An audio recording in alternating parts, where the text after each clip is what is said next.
Peace to the 12. Now, this video popped up on my feed about 2 days ago, and I clicked on it. I decided to watch it, and it was a good video. And what it did is it told you about the nature of Edom, right? This woman right here, her name is Luna Oy. I don't know much about her, but this video you see on the screen where it says why culture matters to the oppressed, right? Why culture matters to the oppressed. And she was putting in a lot of good points, and I was going to get some scriptures to go in there as well. And I just wanted to play it. You know, of course, this person, I believe that she's a communist and all that type of stuff. I'm not any of that because I don't subscribe to it. Communism was created by, of course, Karl Marx and Friedrich Engels.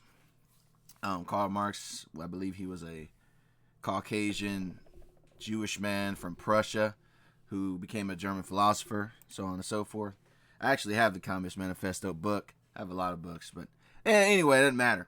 Point is, I don't subscribe to it, of course. I subscribe to the scriptures. But what she's going to be saying is still relevant. So this is the video, Why Culture Matters to the Oppressed. I'm going to play it. Hi everybody, it's me Luna again. In this video I want to talk about the culture of Vietnam, how important it is, and why should the young generations preserve and protect that culture, especially in this modern day with a lot of erasure attempts coming from the hostile forces against my country Vietnam and against communism. I'm making this video because of And with that, I do agree it is very important to preserve culture, right? 100%. And we should preserve our culture as Israelites, right? And I'm going to get that in Deuteronomy chapter 11 and verse 18, which reads, Therefore shall ye lay up these my words in your heart and in your soul, and bind them for a sign upon your hand, that they may be as frontlets between your eyes. And ye shall teach them your children, speaking of them which when thou sittest in thine house, and when thou walkest by the way, when thou liest down, and when thou risest up.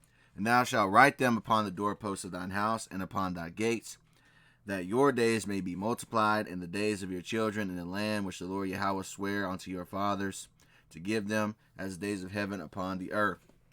So it's very important that we teach our culture when we're sitting down in our own house, right? When you're having a meal, when you're walking around. It's very important that you spread your culture to your people, right? You pass it down, right? So culture is very important. Now she's about to talk about this other person, who I believe is also Vietnamese, a young Vietnamese person, who is going to talk about abandoning culture. And then I'm going to go get some scriptures on that as well. And abandoning culture never goes well for the original culture, because you usually get conquered by a foreign culture as a result. A weak culture is easily conquered, right? That's why to this very day you have a lot of Middle Eastern people resisting this damn devil, because they have a strong culture and they're willing to die for their beliefs, right? They're not just gonna kill over, right? That's why, despite all these advanced technologies, the end result of Afghanistan was they got their so-called country back, and other places as well. But just wanted to mention that once again, a weak culture is easily conquerable. But I'm gonna skip to the 130 part. I believe this is where it's at. Well, I'll let her speak a little bit. Ago, that was a very viral video clip of an interview with a young Vietnamese music composer and a singer. All right, now this young singer. Now we're gonna go to 130. I think is where she starts talking about that.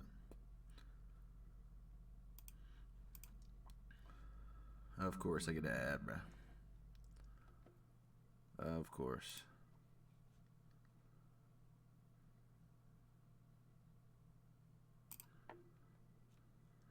I didn't mean to do that. I'm gonna read what she says, just in case y'all can't see it. She says, because my culture has already changed. For example, when our grandma sang for our mothers and our mother could only remember parts of the song. Then our mother sang for us and we can only remember parts of the same song. Now the fundamental issue, how can we preserve culture against all changes?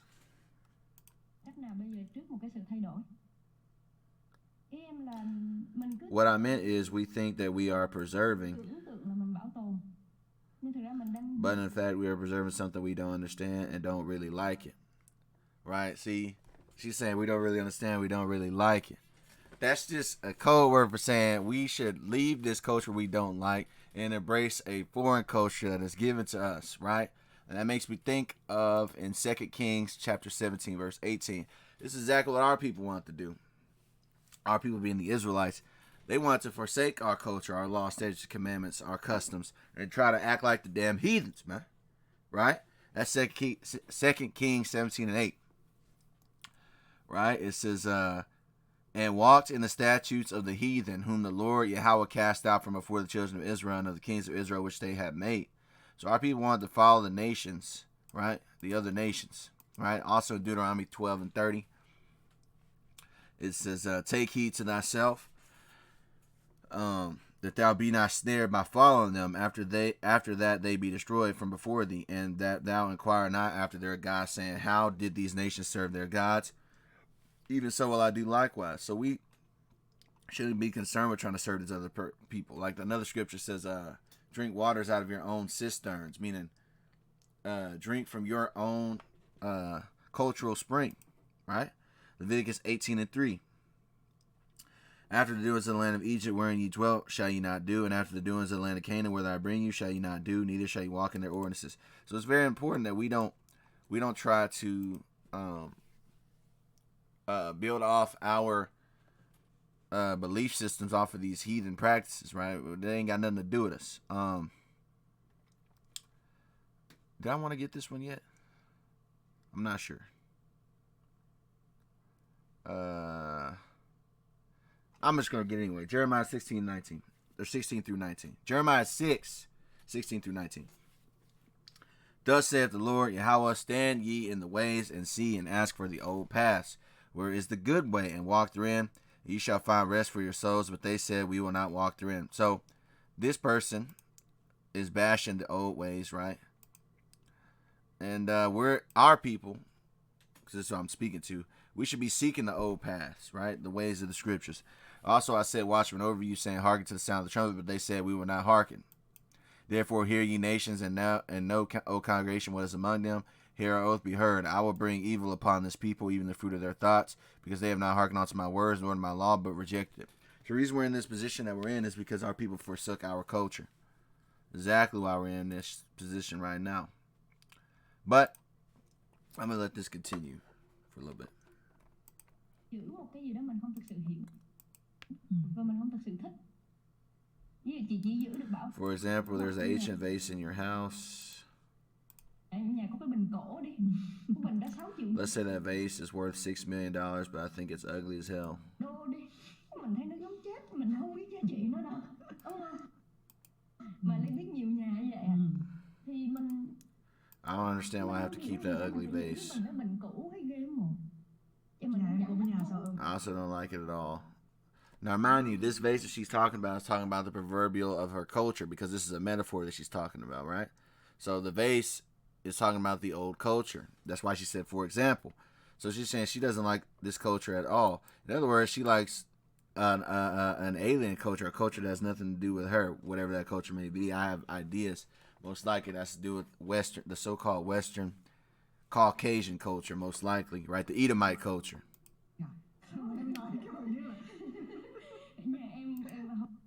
A long time ago, my family kept some old things that belonged to my grandma, but we sold them all as trash.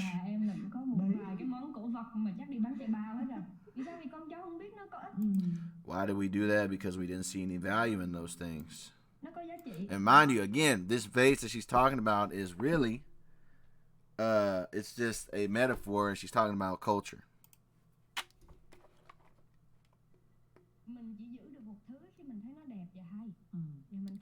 We only keep something if we think it's beautiful and we really like it. This interview is not recent. So I just wanted to show that. And when did I get First Maccabees? What did I had this for? I'm gonna read it because I had it included, but yeah, they want us to leave our laws, right? I don't know why I have this here, because she wasn't really talking about that specifically. But nonetheless, actually, I think I do have it. It's for the next segment. It's for the next part where she's talking about, I think. So let's go here. Sorry, it's been a day. I didn't record this video yesterday like I should have, so my memory's kind of gone on it. But let's go to the 8-minute mark, I think. Something like that. She's about to talk about the Irish-Black connection, which I'm going to briefly go into as well. I'm talking about this and how important this topic is. And let me tell you an example of how Irish people, the first Irish people who came to the USA, they get rid of their own identity to be accepted into the white culture. Okay, you see that? She said the Irish people that first came to the USA got rid of their identity to be accepted into the white culture. And that's why, that's why I had it, right? Because that's the goal, right? In order for you to get down with this beast, this dragon, this damn devil, you got to forsake your culture and embrace theirs. Right? First Maccabees 1:41 through 50 speaks on this exact thing. It says, moreover, King Antiochus wrote to his whole kingdom that all should be one people. Sound familiar? Oh, we're all one people. You know, all that, madness. And everyone should leave his laws. So all the heathen agreed according to the commandment of the king. Yeah, many also of the Israelites consented to his religion and sacrificed unto idols and profaned the Sabbath. For the king had sent letters by messengers and unto Jerusalem and the cities of Judah, that they should follow the strange laws of the land, and forbid burnt offerings and sacrifices and drink offerings in the temple, and that they should profane the Sabbaths and festival days, and pollute the sanctuary and holy people, set up altars and groves and chapels of idols, and sacrifice swine's flesh and unclean beasts. That they should also leave their children uncircumcised, and make their souls abominable with all manner of uncleanness and profanation, to the end that they might forget the law and change all the ordinances. And whosoever would not do according to the commandment of the king, he said he should die. Right? So they wanted you to forsake your culture and embrace theirs, follow their customs. That's the same way it is now, right? Like here, most so-called Americans, what do? They follow Christmas, Easter, Thanksgiving, all that madness, right? They follow all that. Why? Because that's acceptably normal in this society to follow those things, and people just follow them, and they just do it every year, right? But our people, right? Our people don't keep the Sabbaths. Our people don't do the Feast of Dedication, the Feast of Tabernacles, the Passover. Our people don't do these things. Day of Atonement. But they're caught up in all these other holidays that have nothing to do with us, right? Now let's go back to where she's about to talk about the Irish connection, because I'm gonna go into that as well. Because like I told you guys before in other of my videos, you had so-called black people from Ireland that came to the Americas. She's not going to bring that up, but I'm going to bring that up when she talks about it. How Irish people, the first Irish people who came to the USA, they get rid of their own identity to be accepted into the white culture. In the 1800s in the USA, Irish people were treated very badly. They were considered as racially inferior by white people in the USA at that time. And what she's saying is true. They were considered all these things. They were prejudiced against. I've done videos on this in the past about, the Black Irish Clan. These black people do not have slave last names. In this video, I talked about how Irish names, a lot of so-called black people have Irish names, and they never had any slave backgrounds. But I'm going to go to this one, my most recent one, 2 months ago, where it speaks on how they viewed the Irish. Let's see where I can find it.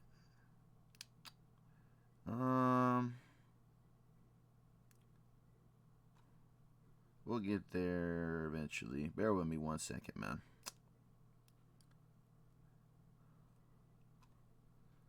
And this was a good video. Is this it? Yes, this is let me see if y'all can see this. Theater mode. Let me see if this pops up on the thing right. Bet. So, this is my Black Irish Clans video from 2 months ago. It says, an inquiry into the history of Scotland preceding the reign of Malcolm III, or the year 1056, including the authentic history of that period, in 2 volumes by John Pinkerton. Now, as you can see right here, it says in person, the lowlanders are tall and large, with fair complexions and often with flaxen yellow and red hair and blue eyes, the grand features of the Goths and all ancient writers. So he's talking about the lowlanders. Now watch what he says about the highlanders. He says, the highlanders are generally diminutive, if we accept some of the Norwegian descent, with brown complexions and almost always with black curled hair and dark eyes. In mind and manners, the distinction is as marked. The lowlanders are acute, industrious, sensible, erect, free. The highlanders, insolent, slavish, strangers to industry. The former, in short, have every attribute of a civilized people. The latter are absolute savages, and like Indians and Negroes, will ever continue so. So this is how they viewed the Highlanders of Ireland, right? For a people which has continued savage from their origin till now will infallibly remain till the race be lost by mixture, right? So this is how this guy viewed the Highlanders of, I believe, Scotland, right? Or maybe it was Scotland, but he also talks about the Irish. Yeah, here we go, right here. Page 26. He says, Tacitus, blah, blah, blah. Spaniards belong to the Celts and Wales. Ireland, Scotland at this day, who have black curled hair and brown faces. Right? Notice he says the Irish have black curled hair and brown faces. But let me go to the part that I wanted to go to. Did I already skip it? I want to go to the census to let you know that I wasn't capping when I said so-called black people came from Ireland to America. I'm going to prove that right now. Right? So this is a census book. Pennsylvania Archives. It's a census of people, who wrote down their names. Page 660, right? Now you see this, it says William Armstrong, brown hair and fair complexion, born in Ireland. This guy, Robert Bell, fair hair, fair complexion, born in Ireland. Now watch this. Edward Burke, black hair, black complexion, born in Ireland, right? So he had a black complexion from Ireland. Let's continue on to another part.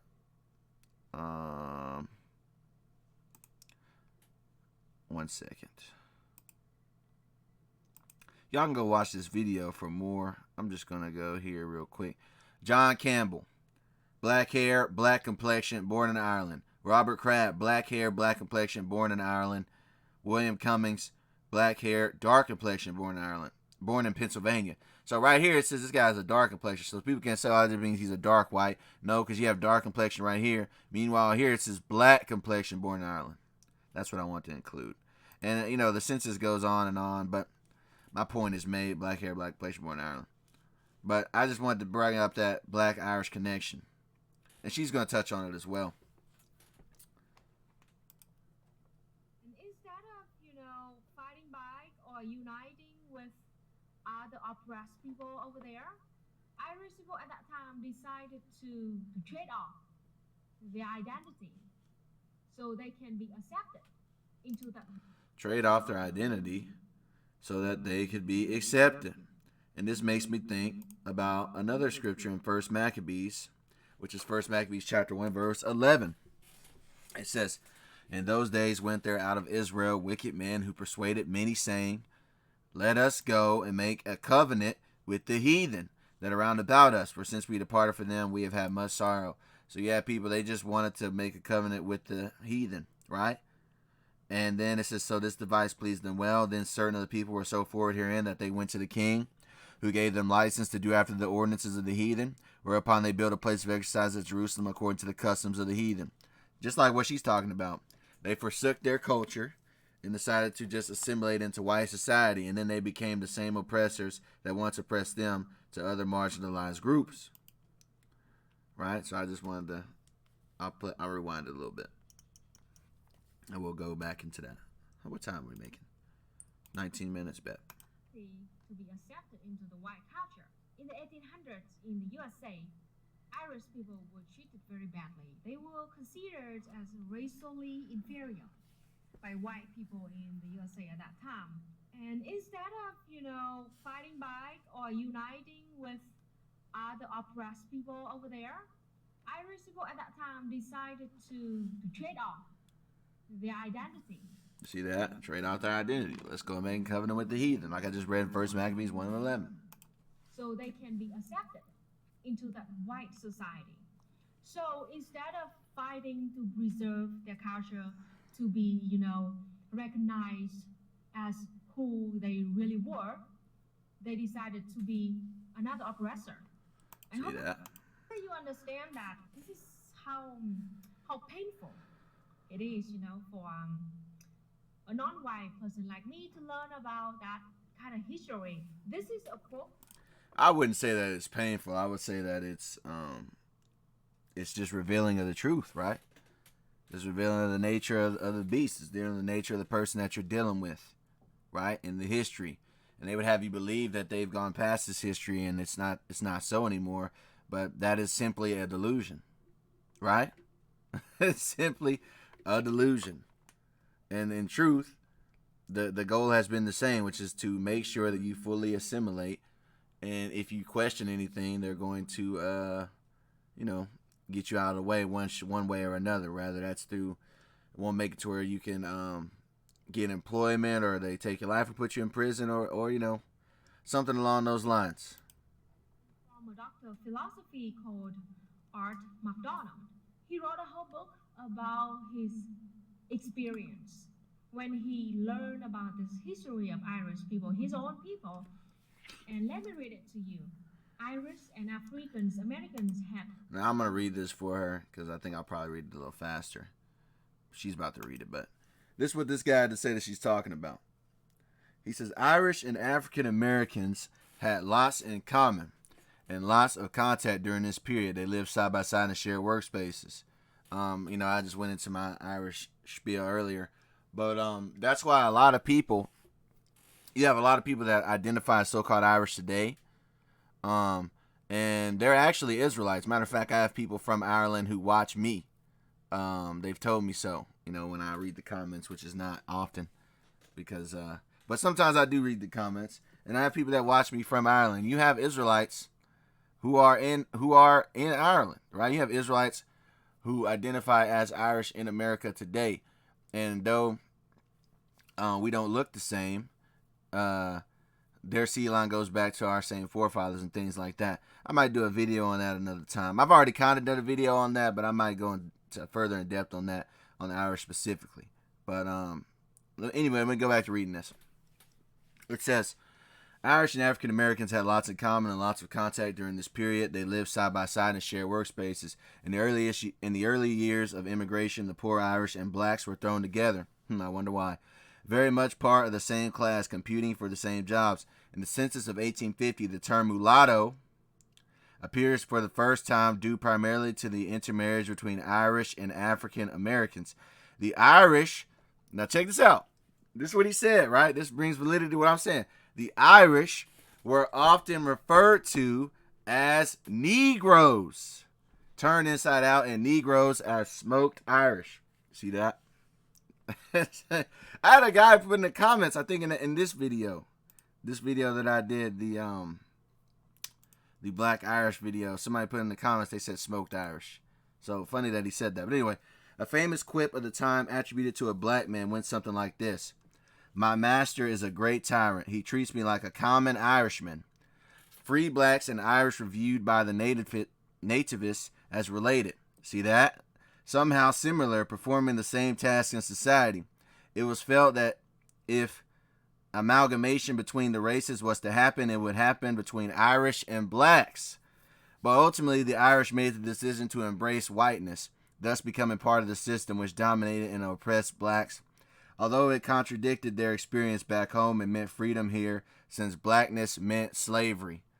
So he said a lot there, man. I just wanted to read that. That's crazy, because she was about to read it, but I knew I was going to read faster than her. I'll let her talk a little bit before I skip to the next part. Legacy of oppression and discrimination back home. So Irish people at that time betrayed black people, gave up on their culture, their identity. Oh, Slovakia, I got rid of the subtitles. I didn't even know, I think.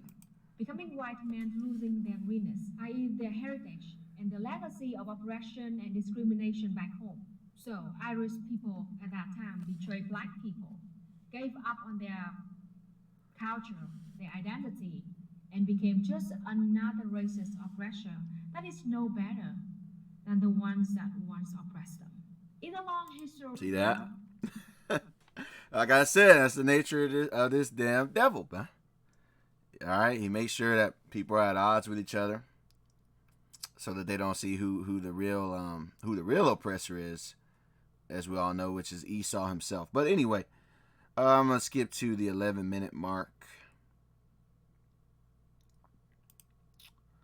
and she's gonna talk about Vietnamese traders, which I think I already kind of went over that about the let's make a covenant with the heathen. Yeah, I think I did, but we also had a lot of Vietnamese compradors and informants that betray their families, betray their village, so they can, work for our invaders, so they can gain just a little bit of money and wealth and food. They traded the life of their loved ones just for a little bit of benefit like that. And to this didn't I read that? First Maccabees 1:11. In those days went there out of Israel wicked men who persuaded many, saying, let us go and make a covenant with the heathen that are round about us, for since we depart from them, we have had much sorrow. Yep, see that? And that's what these Vietnamese people did as well. Hey, we Vietnamese people, generally speaking, we look down a lot on those traders. As you should. As you should. Anyone should look down on traitors. Right? The punishment for treason in most countries is what? Unalived. Not that I'm advocating for that, but I'm just saying, hey, treason is a serious offense, man. Vietnam was under French colonialism. All right, she's about to talk about the colonialism. For 100 years. And right after that, we had to fight against the U.S. imperialism for 20 more years. So it was like a constant, more than 100 years of constant fight like that. During the time when we were under the occupation and, the control of the French government, at that time there were two main programs that the French colonialists imposed on Vietnamese people. So they had two ideologies, two policies they implemented to make sure they could keep the Vietnamese subservient. She's talking about demagoguery and obscurantism, which I'm going to read both of those out for the people. Demagogue is a political leader who seeks support by appealing to the desires and prejudices of ordinary people rather than by using rational argument. Yeah, like in America, what do they like to do? Or really not just America, really in a lot of countries, they like to put the blame on immigrants. They say, oh, the reason you're poor is because of these immigrants. It's not because we're outsourcing all of your jobs, right, for cheap labor. They're going to say it's because of these immigrants. So that would be an example of a demagogue. Rhetorically exploit an issue for political purposes in a way calculated to appeal to the desires and prejudices of ordinary people. Like most recently, right, you have Donald Trump. What does he say about the Haitians? Oh, they're eating the cats and the dogs. It's not even true, but he implements that. That's an example of a demagogue, right? And he implements that, and people believe it because they already hated immigrants anyway. So it doesn't have to be true or not. They're going to believe it anyway. And then she also said obscurantism. What is that? That is the practice of deliberately preventing the facts or full details of something from becoming known, right? This is an important one right here. Obscurantism. It says the practice of deliberately preventing the facts or full details of something from becoming known. Like, for example, they want to keep us from knowing that we are Israelites. They'll call you damn colored, Negro, African American, FBA, ADOS. They call you all these things, right? But they don't want you to know that you're an Israelite, even though they know that we're Israelites, right? I've done many videos on it, right?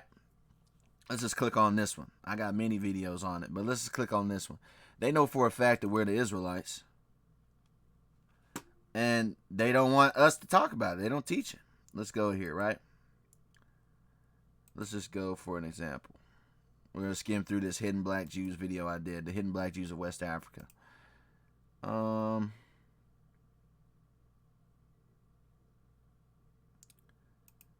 It says... Give me 1 second. I'm trying to make sure y'all can read it. It says, Luango family, the inhabitants of Luango. For those of you that know where Luango at, it's in the Congo of Africa. It says, the Luango family, the inhabitants of Luango do not differ materially from those of the Gaboon and Cape Lopez. It is probable that the Jewish type of character above mentioned forms a larger element of population here than it does in the Pongo coast, and it was doubtless which led the Roman Catholic missionaries who labored here during the 16th and 17th centuries to the conclusion that they had found black Jews in Luango. Right? Barbet states that in the reign of John II and about the close of the 15th century, large numbers of Jews were expelled from Portugal and taken to the coast of southern Guinea, that the island of St. Thomas, which is also in Africa. So that's one note right there. This is from the Nautical Magazine and Naval Chronicle for 1870. We can also go to the Critical Annals of Literature, Volume 57, by Tobias Smollett, where he states, King John II, sound familiar like we just read, King John II in 1492 expelled all the Jews to the island of St. Thomas, which had been discovered in 1471, and to the other Portuguese settlements on the continent of Africa.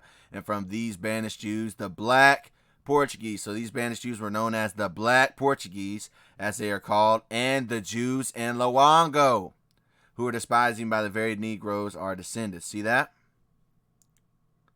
So let's go to another one. History and Geography, Maximilian Mission. It says, "'Tis also," page 139, it says, "'Tis also a vulgar error that the Jews are all black, for this is only true of the Portuguese Jews." So multiple people saying the Portuguese Jews are black, "who marrying always among one another beget children like themselves, and consequently the swarthiness of their complexion is entailed upon their whole race."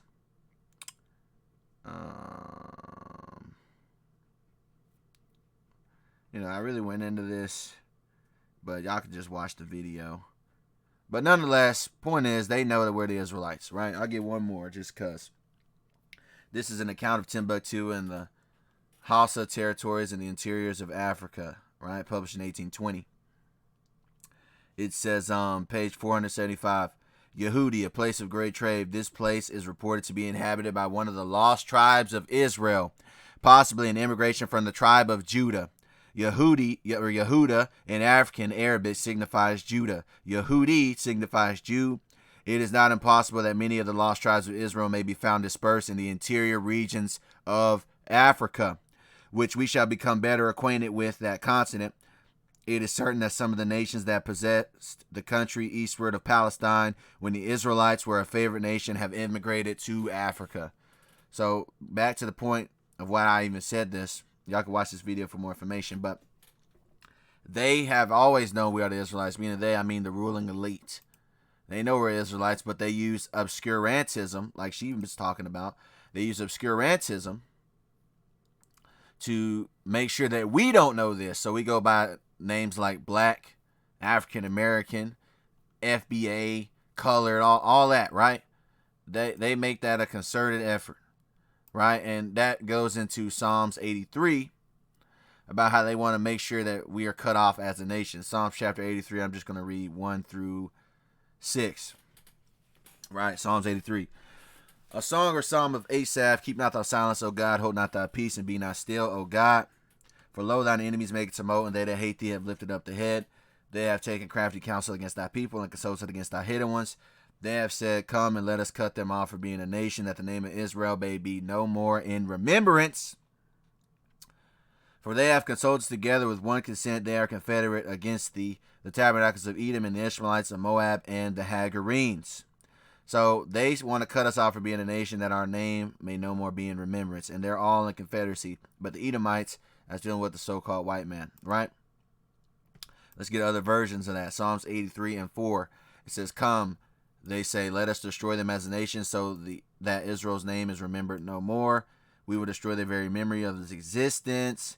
They don't want us to remember that we are, in fact, the Israelites. That's the point, right? So they use obscurantism, the practice of deliberately preventing the facts or full details of something from becoming known, right? I just wanted to get on that as well. So let's let her break it down. Demagoguery. And the second one was they intentionally kept Vietnamese people from having any education. Demagoguery means that they feed us with false information, with wrong science, to persuade us in something that is not true. That is... Yeah, they use wrong science. For example, what they'll do is they'll be like, "Oh, our brains are built different. Or you're two, what was it, 3/5 of a human or some madness, right?" That's what they do. That's through their science, so-called science. Meaning of demagoguery, and it goes hand in hand with the second program, which is to keep us from having any education. So at that time, for hundreds of years, Yeah, I could keep us from education. What did you think they did to the slaves, right? They forbade us from reading. We were not allowed to read, right?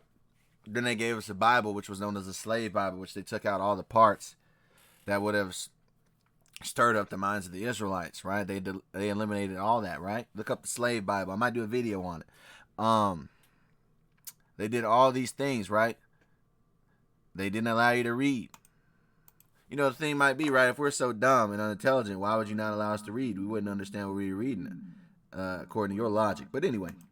Vietnamese people were not taught any, how to read and write in Vietnamese. We're not taught any about our own history, our own culture, our own knowledge. Instead, we were taught French. Sound familiar? French. We were taught that we were the inferior race to Sound familiar? French. And the French were our masters. And because of the inferior characteristics that we had, we were taught that we deserve to be the servant of the French, of the masters.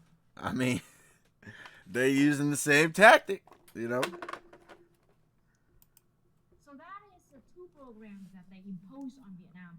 The point is to erase our history, erase our culture, so we become like orphans. Yep. Erase your history, erase your culture, so you become like an orphan. What does an orphan then do? They cling to whatever it is that they're given, to the people that picked them up, right? That raised them, right? So then we get raised in this society, and then what we become? We become cogs for the wheel of the machine, right? To make sure that they remain on top, because they have deculturalized you. They have destroyed your culture, right? So you look at these guys as your fountains of wisdom, but really they destroyed your culture. And the only reason you look at them so is because that's all you know. You don't know anything else. And when you start learning everything else, you become an enemy of them. I'm like lost child without any roots. And you know that we have a saying that if a tree without having any roots, that tree would die very soon. Correct. So at that time, Correct. Damn, I clicked something else. My bad. They rip us off from our own culture, from our own history, and then they fed us with false information. See that? Yep. Us being, inferior race, must serve the servant, and that's all we can do. The point is so they can just exploit us. At that time, millions of Vietnamese farmers were forced into slavery. They were forced into working in the rubber plantation and black.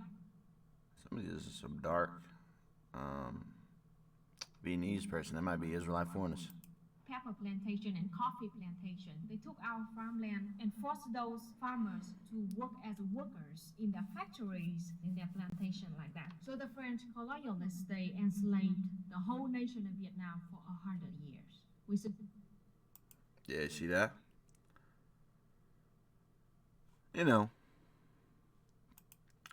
I had a couple more notes, but yeah, I think my point is made, to be honest.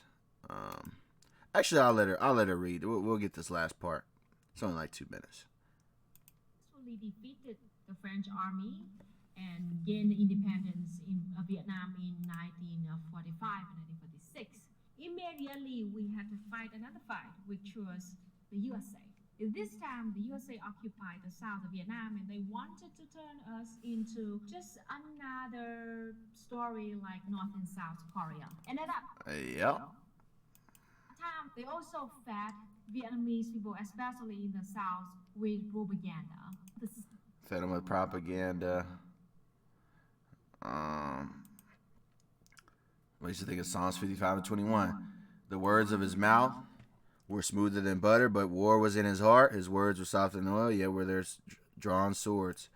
Yeah, we're going to talk to you guys democratically, but really we're about to go to war with their country. And you're about to see in this part that their allies, which were the South, they bombed their own allies more than they bombed their quote-unquote enemy targets. Right? She's going to go into that. Same damn thing about how Vietnamese did not know better and we should follow the words of Americans, of their white masters, how we are backward country, how our people Hey. Sound familiar? need to follow the steps, need to be the servants of the Americans if we want to be rich like them. Unlike the French colonialists, this time the U.S. imperialists, they did not explicitly say that we should be servant. Instead, they insidiously make us believe that we are inferior. We don't know. Yep. And they subconsciously make you believe that you are inferior. They do the same thing to us in America and abroad, right? You have the so-called bad hair, so you have to wear that damn weave or that wig, right? People bleach their skin, right? That's subconsciously because they believe that they have some type of deformity, some type of inferiority, right? And I could go on a list of things that people do. But yeah. Know better, and they are the ones that know better. They can bring wealth and happiness and freedom and democracy. You know, those words, very familiar to you. Yeah, freedom and democracy. I'm gonna get a scripture on that. Through his policy, he destroys many. That's Daniel chapter 8, verse 23. And in the latter time of their kingdom, when the transgressors are come to full, a king of fierce countenance and understanding, dark sinners shall stand up. And his power shall be mighty, but not by his own power.